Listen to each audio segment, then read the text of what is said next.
A ver, imaginemos la siguiente escena por un momento. Una persona lleva años, literalmente años, perdida en una isla desierta. Buf, pura supervivencia extrema, claro. Exacto. Ha estado sobreviviendo a duras penas, comiendo lo mínimo indispensable, digamos apenas unas raíces muy fibrosas, un poco de agua de lluvia cuando hay suerte, y algún pez pequeño de vez en cuando.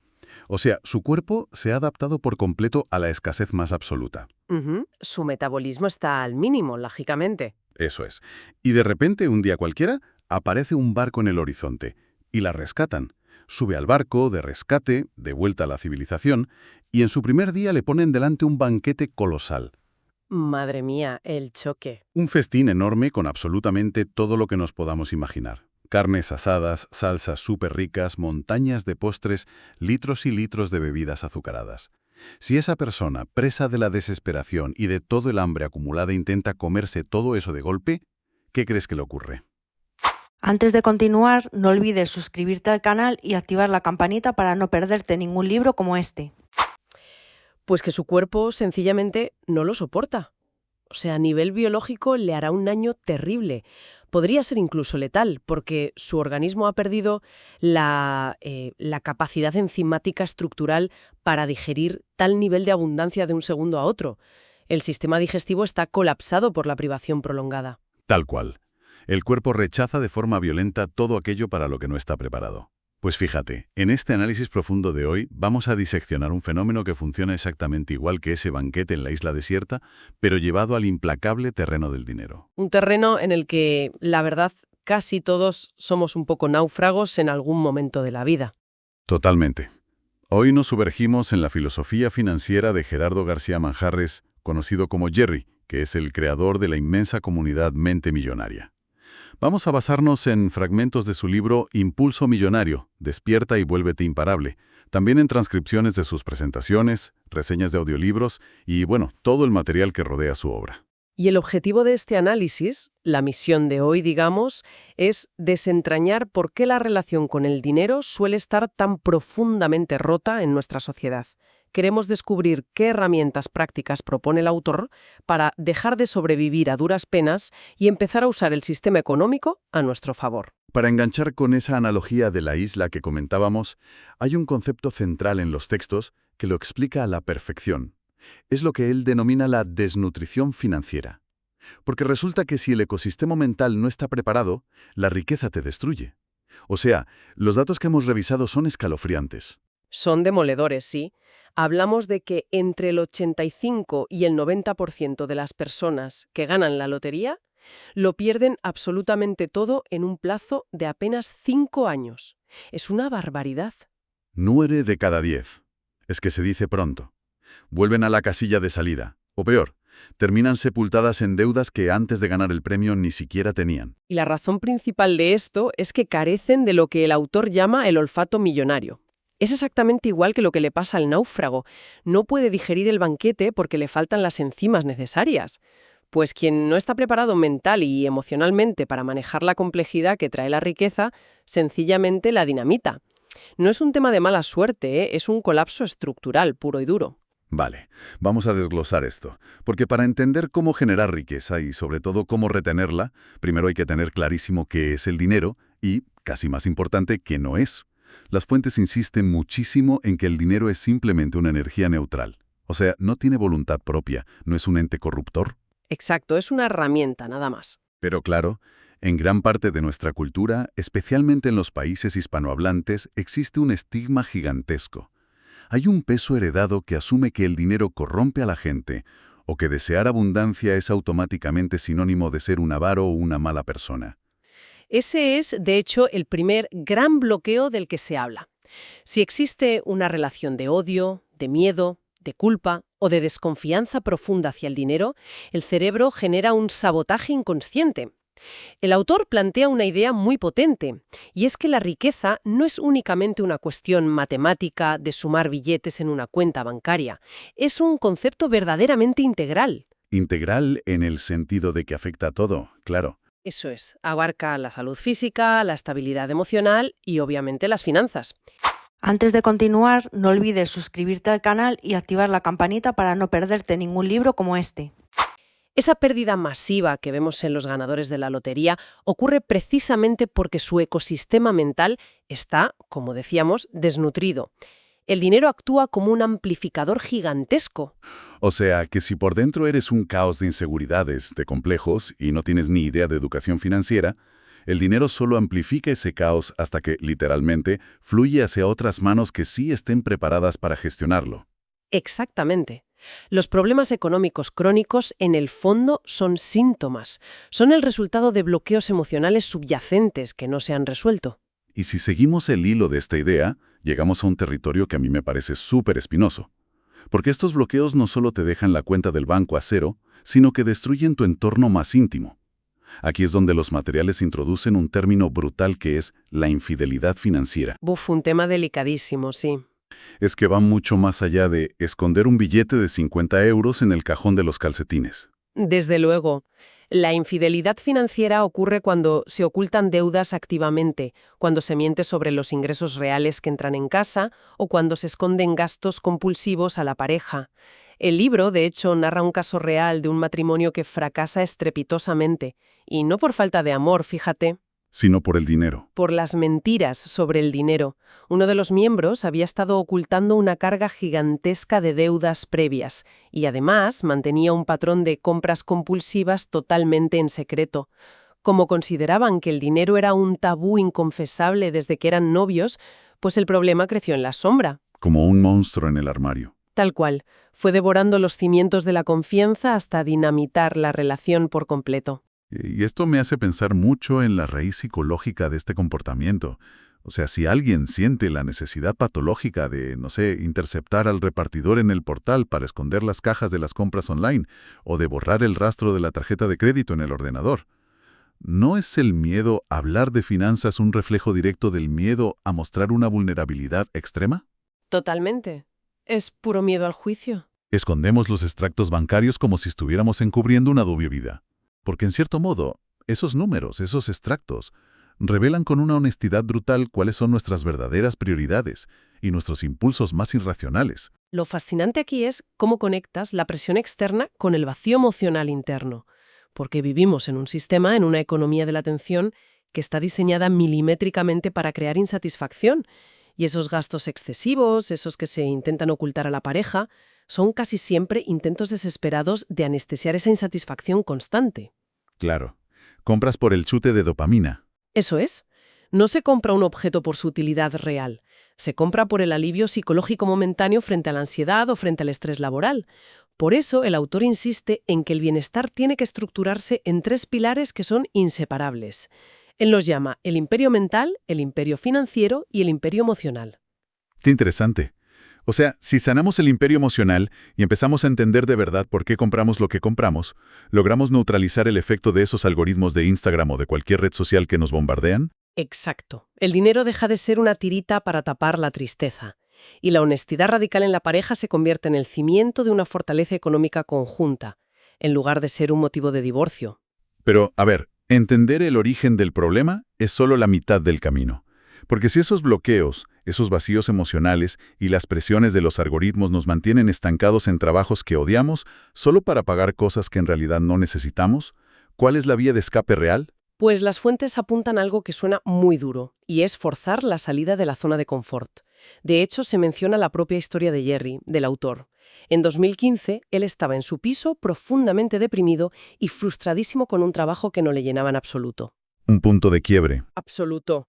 Y en ese momento de fondo hizo una promesa firme. Se prometió a sí mismo no volver a trabajar en nada que fuera ajeno a sus talentos naturales. Y esa decisión tan radical fue lo que impulsó la gigantesca comunidad que tiene hoy. Y para ilustrar ese proceso de ruptura, en los textos se utiliza la metáfora del águila, que me pareció muy visual. Se dice que para obligar a un águila a volar y a descubrir la verdadera envergadura de sus alas, tienes que cortar la rama en la que está cómodamente posada. Claro, porque la zona de confort es cálida, es súper predecible y segura, pero es un entorno totalmente estéril, no produce ninguna evolución. Fuera de esa zona hace muchísimo frío, hay un nivel de incertidumbre brutal y da mucho miedo, pero es el único lugar donde se desarrollan las habilidades para prosperar. Vale, te entiendo el punto. Pero voy a ser un poco de abogado del diablo aquí. A ver, dime. Antes de continuar, no olvides suscribirte al canal y activar la campanita para no perderte ningún libro como este. Lo de cortar la rama suena muy bien. Es la típica frase motivacional preciosa que te encuentras en una taza de desayuno o en un post con una puesta de sol de fondo. Suena súper poético, pero pongamos los pies en la tierra.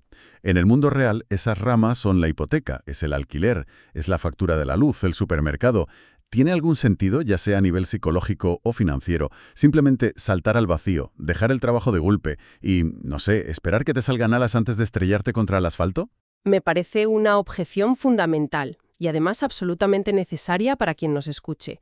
Y la respuesta corta es un no rotundo. El autor no propone un salto suicida en ningún momento. Menos mal. Claro, es que a nivel psicológico, saltar sin red genera un nivel de cortisol y de pánico que paraliza por completo la creatividad. Hace imposible que puedas emprender o buscar soluciones con claridad mental. Lo que él propone es un salto, sí, pero fríamente calculado. Y aquí es donde entra un concepto técnico que es imprescindible, que es el fondo de emergencia. Ah, ¿la famosa red de seguridad? Exacto. Antes de cortar ninguna rama, tienes que tejer esa red de seguridad matemática. Este fondo tiene que cubrir el coste de tu estilo de vida básico durante varios meses. Pero ojo, la regla de oro, lo que evita que el cerebro caiga en la trampa del autosabotaje, es que este dinero tiene que tener nombre y apellido. Espera.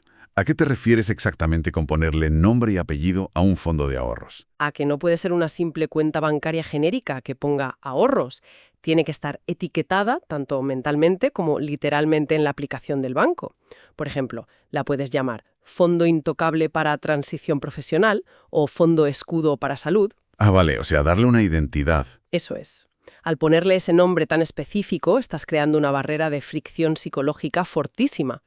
Cuando tu cerebro clasifica ese dinero con un propósito vital de supervivencia a largo plazo, desactiva automáticamente la tentación de gastarlo en unas vacaciones impulsivas o en irte al centro comercial a fundírtelo un fin de semana que estés un poco frustrado. Pues fíjate, aquí es donde creo que se pone realmente interesante la cosa. Porque una vez que has reunido el coraje, digamos que has sanado tu relación emocional con el dinero y te has construido esa red de seguridad blindada con nombre y apellido, ahora necesitas entender las reglas del juego. Las reglas del sistema, claro. Exacto. Cómo funciona la gravedad del mundo económico, porque las fuentes describen el sistema, así con mayúscula, como una gigantesca e implacable maquinaria capitalista. Una maquinaria que opera exactamente igual para todo el mundo, las 24 horas del día, los 365 días del año. No descansa nunca. No descansa, no siente lástima por nadie y no hace pausas. Así que la clave aquí no es victimizarse ni dejarse triturar por esos engranajes, sino volverse un jugador extremadamente ágil. Y la premisa fundamental para moverse rápido por este sistema es viajar muy, muy ligero. Así es. Y la herramienta táctica para lograr esa agilidad es abrazar el minimalismo y simplificar la vida de forma radical. Hay unos ejemplos fascinantes en nuestro análisis de hoy. Pensemos en el caso de Gaby Baeza, que se menciona en los materiales. Ah, sí, la chica que estudió en Alemania, ¿verdad? Exacto. Tras estudiar ciencias ambientales allí, se hizo una pregunta que le cambió la vida por completo. Se preguntó, ¿dónde terminan realmente las bolsas y los envases después de que los tiramos a la basura? Y a partir de ahí, tomó la decisión de reducir a cero su producción de residuos. Adoptó un estilo de vida que se llama cero basura. Nada de plásticos y demás. Nada. Reemplazó los plásticos por envases de acero inoxidable, cambió la ropa de usar y tirar por prendas duraderas y básicamente eliminó todo el consumo superfluo de su vida. Llegó a grabar un documental y terminó dando talleres por toda Europa y México sobre este tema. Pero a ver, espera un momento. Porque a simple vista, la historia de Gaby parece un caso de activismo ecológico maravilloso, pero no parece un tema de finanzas puras. ¿Cómo se traduce exactamente el hecho de no producir basura en generar riqueza? O, como decíamos, en hackear el sistema capitalista. Pues mira, si conectamos esto con el panorama general de la educación financiera, la conexión directa es lo que llamamos el ancho de banda cognitivo. Vale, explícame eso. El minimalismo, ya sea a nivel ecológico o puramente financiero, es en realidad un mecanismo de defensa potentísimo contra la fatiga de decisión. Cuando simplificas tu vida al extremo, es decir, comprando menos, reduciendo las posesiones, evitando el ciclo constante de comprar, usar y tirar, lo que haces es eliminar cientos de microdecisiones que tomas cada día. Y además se reduces gastos, claro. Drásticamente. Antes de continuar, no olvides suscribirte al canal y activar la campanita para no perderte ningún libro como este. Reduces tus gastos fijos un montón. Al bajar tu coste de vida a lo básico, necesitas muchos menos ingresos para sobrevivir. Y eso te da un margen de maniobra inmenso. Te otorga la libertad real de poder elegir proyectos que tengan un propósito para ti, en lugar de tener que aceptar cualquier trabajo miserable solo para pagar las deudas de un estilo de vida que está totalmente inflado. Entendido. O sea, el objetivo final es recuperar el control de tu tiempo. Y esto enlaza perfectamente con otra historia que se menciona, que es la de Víctor González. Es un creador de contenido de México, concretamente de Irapuato. Un caso súper interesante de disciplina, sí. Brutal. Un chico que empezó en la radio local siendo súper joven. Y bueno, le decían constantemente que por su origen humilde y por su edad nunca iba a llegar lejos. Y hoy en día tiene millones de seguidores. ¡Madre mía! Y lo curioso es que su método para hackear el sistema a llegar a la cima no fue tener contactos en las altas esferas o padrinos ricos, sino aplicar una disciplina casi monástica en su día a día. Se obligaba a madrugar de forma extrema, hacía ejercicio a diario y sobre todo mantenía una política estrictísima de 0 alcohol y 0 tabaco. Exactamente. Es que Víctor entendió muy pronto que en una economía hipercompetitiva como la nuestra, la claridad mental es el activo de mayor rendimiento que existe. Mucho más que el talento por sí solo a veces. Sin duda. A ver, evitar el alcohol no es solo una cuestión de cuidarse la salud física, que también. Es evitar perder todo el día siguiente metido en la cama recuperándote de la resaca. Es mantener el enfoque intacto frente a un mundo lleno de distracciones. Al eliminar de raíz todos esos hábitos que restan energía, tanto Víctor como Gaby lograron que el dinero y el tiempo dejasen de ser sus dictadores. Se convirtieron en recursos subordinados a sus objetivos. Tal cual. Como dice el autor del libro, el dinero tiene que ser como un soldadito. Un soldadito muy disciplinado que recibe órdenes claras de tu parte y al que tú envías al frente de batalla para que capture y te traiga de vuelta más valor. Me encanta esa visión, la verdad. Para mí, el minimalismo financiero y vital del que estamos hablando es exactamente igual a hacerle una limpieza a fondo al disco duro de un ordenador. Una buena metáfora, a ver. Piénsalo. Si tienes decenas de aplicaciones inútiles corriendo en segundo plano todo el rato, que en nuestra vida real serían, pues, las deudas acumuladas por compras a plazos, las 5 suscripciones mensuales que pagas y nunca usas, las relaciones tóxicas que te drenan la energía, o el peso mental enorme de tener que aparentar un estatus que no tienes. Uf, qué agotamiento. Pues el procesador se ralentiza por completo. El ordenador se congela. Y cuando por fin aparece una oportunidad de oro en tu vida, no sé, un nuevo negocio o una inversión clarísima, es imposible reaccionar a tiempo, no puedes. Porque tu sistema está sobrecargado tratando de mantener todo ese caos a flote. O sea, viajar ligero es tener el procesador libre. Exacto. Es tener la memoria RAM despejada y estar listo para ejecutar acciones a la máxima velocidad cuando toca. Una analogía perfecta.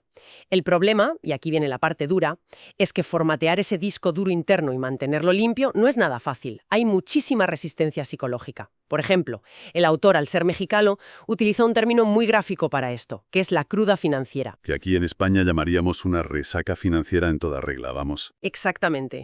Es ese dolor agudo, esa punzada de angustia y de arrepentimiento que se siente físicamente en el pecho cuando tienes que desprenderte del dinero para realizar un pago. Ese momento de ¡ostras!, que me quedo sin ello. Claro, y esa punzada ocurre porque la persona está operando desde una mentalidad de escasez absoluta, ¿verdad? Es el terror irracional a que si el dinero sale hoy de mi bolsillo, jamás de los jamases encontrará el camino de vuelta. Exacto. Quien sufre esa resaca vive aterrorizado. Sin embargo, quienes desarrollan una verdadera inteligencia financiera entienden que el dinero es, por definición, una corriente. Es un flujo circulatorio. Tiene que moverse. Tiene que moverse. Por eso lo entregan sin sentir ese dolor físico. Porque entienden la diferencia fundamental que hay entre hacer un gasto inútil y hacer una inversión estratégica. Y esto nos lleva directamente a un mecanismo crucial que se menciona en los textos, que es entender la diferencia entre la deuda mala y la deuda buena. Uf, sí, esto es vital, porque normalmente solemos meter la palabra deuda en un mismo saco aterrador y salimos corriendo. Vamos a aclararlo bien. Antes de continuar, no olvides suscribirte al canal y activar la campanita para no perderte ningún libro como este. La deuda mala es, por ejemplo, pedir un préstamo personal con unos intereses altísimos para comprarte un coche de lujo o un televisor enorme de última generación. Cosas de consumo puro. Cosas que pierden, no sé, un 20% de su valor, nada más sacarlas por la puerta de la tienda y que no te van a generar ni un solo céntimo en el futuro. Básicamente es hipotecar el tiempo de tu yo del futuro para pagar el capricho impulsivo de tu yo del presente. Pero, ¿y la deuda buena? ¿Cómo la definimos? Pues mira, la deuda buena es la gran palanca de los ricos. Consiste en utilizar el dinero del banco, a un interés razonable, por supuesto, para adquirir un activo productivo. ¿Cómo qué, por ejemplo? Pues, por ejemplo, pedir un crédito para comprar maquinaria para tu pequeña empresa y que eso te permita producir el doble, o para adquirir un inmueble, un piso pequeñito que vas a poner en alquiler. El activo que has comprado genera un flujo de caja mensual que paga la cuota del préstamo del banco por sí solo y además, a final de mes te deja un beneficio limpio en el bolsillo. O sea, no estás pagando la deuda con el sudor de tu frente. La está pagando el propio activo. Exactamente. Entender esta matemática tan simple cambia por completo las reglas del juego. Es pasar de ser la presa asustada del sistema a ser el ingeniero que controla el sistema. Y oye, sumado a todas estas mecánicas internas y financieras de las que hablamos, las fuentes mencionan también la importancia brutal de la proyección exterior, es decir, de la creación de una marca personal sólida. Imprescindible hoy en día. Totalmente. En esta era digital de los micronichos, necesitas una identidad clara que funcione como un faro para los demás. El propio autor Jerry utiliza un logotipo curiosísimo para esto. Es un pato dibujado de una forma súper sencilla, casi infantil, con el símbolo del dólar. Sí, es muy característico. Es algo súper básico, pero que lo identifica inmediatamente con su tribu y lo separa del ruido inmenso que hay en Internet. Claro, pero fíjate que esa marca exterior tan definida es siempre el resultado de una convicción interior que está muy trabajada, porque la riqueza, en última instancia, exige un hábito de aprendizaje autodidacta feroz. Hay que tener en cuenta que el sistema educativo tradicional fue diseñado en la era industrial para ensamblar trabajadores obedientes que ficharan de 8 a 5. Y no te enseñan a invertir, desde luego. Rara vez vas a ver una asignatura sobre gestión emocional frente al riesgo o sobre apalancamiento financiero. Así que si uno no asume la responsabilidad total de reeducarse a sí mismo por su cuenta, se queda irremediablemente obsoleto en el mundo actual. Y hablando precisamente de esa reeducación desde la base, hay una propuesta súper práctica en las fuentes que va dirigida a los más pequeños que me llamó mucho la atención. Se sugiere un reto de 30 días, que consiste en mirar a un niño a los ojos cada mañana y repetirle palabras de alto impacto positivo. Del tipo, tú puedes o eres brillante, ¿verdad? Eso es, decirle, tienes una mente poderosa. Y el objetivo de esto es instalarle un código base de autoestima antes de que el mundo exterior empiece a llenarlo de dudas e inseguridades. Pero a ver, aquí te lanzo un desafío crítico sobre esto. Dispara. 30 días repitiendo tú puedes suena muy reconfortante, pero ¿no corremos el riesgo de crear un optimismo tóxico o una falsa sensación de capacidad si no acompañamos todas esas afirmaciones tan bonitas de herramientas y educación financiera real? Es un riesgo muy real, claro que sí, si se hace de forma aislada. O sea, el pensamiento mágico por sí solo no paga las facturas del supermercado. Ya te digo. Sin embargo, el objetivo de este ejercicio no es sustituir el conocimiento técnico-matemático, es crear la infraestructura psicológica, el terreno, para que ese conocimiento técnico pueda arraigar el día de mañana. Piénsalo así. Tú puedes darle a alguien el mejor manual de inversiones de bolsa del mundo, pero si su diálogo interno le repite constantemente que es un fracasado, que no merece el éxito, que es un fraude, su propio cerebro encontrará la manera de autosabotear la inversión para darle la razón a esa creencia. Te entiendo. Entonces, sustituir esa voz del victimismo por un diálogo de autoafirmación desde pequeños no es optimismo ciego, es construir el chasis de seguridad necesario para que puedan soportar los inevitables fracasos, los golpes y la fricción que conlleva aprender a manejar el dinero en el mundo real. Entonces, si tuviéramos que resumir qué significa todo esto, si condensamos el tremendo valor de este análisis profundo, nos damos cuenta de que adquirir una mente millonaria, que es de lo que habla el autor, no tiene absolutamente nada que ver con encontrar un atajo mágico. No es comprar una criptomoneda milagrosa en el momento justo, ni meterse en un esquema rápido para hacerse rico mientras duermes en una hamaca. No, eso son fantasías. Antes de continuar, no olvides suscribirte al canal y activar la campanita para no perderte ningún libro como este. Es un trabajo de demolición y reconstrucción profunda. Se trata de ordenar el caos emocional que llevamos dentro.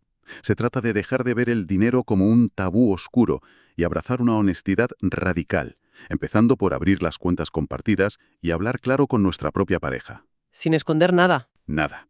Implica simplificar drásticamente nuestro entorno material para recuperar ese ancho de banda mental del que hablabas y construir sistemas matemáticos implacables, como ese fondo de emergencia etiquetado. Y todo esto con un único fin: tener el terreno despejado y la mente clara para poder volcar nuestros talentos naturales en crear valor real y tangible para los demás. Y la relevancia de integrar todos estos conceptos en nuestro día a día es incalculable, la verdad. Porque en el fondo nos obliga a redefinir qué narices es el éxito. Nos enseña que la verdadera libertad no consiste en acumular símbolos de estatus carísimos ni en tener una tarjeta negra ilimitada para irte a vaciar un escaparate de lujo de la calle Serrano por puro aburrimiento. Totalmente. La libertad genuina es poseer la agilidad y la paz mental absoluta para dictar los términos de tu propia existencia. Es tener la capacidad de maniobra suficiente para no ser aplastado por la maquinaria económica global cuando vienen mal dadas.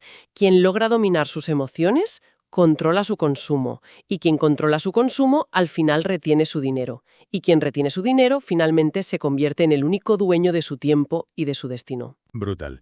Volviendo a la imagen del inicio del programa, ese náufrago frente al colosal banquete, después de años y años de privación en la isla, creo que ahora vemos clarísimamente que la victoria no consiste en devorar toda la comida por el pánico atroz a que desaparezca mañana por la mañana. La verdadera victoria es sanar primero el sistema digestivo por dentro, para luego poder sentarse a la mesa con paciencia, elegir los nutrientes adecuados y, sobre todo, disfrutar del festín con estrategia y con mucha calma. Y bueno, para despedirnos hoy, quiero dejar sobre la mesa una última idea provocativa, algo que creo que merece una reflexión profunda por parte de quien nos escuche.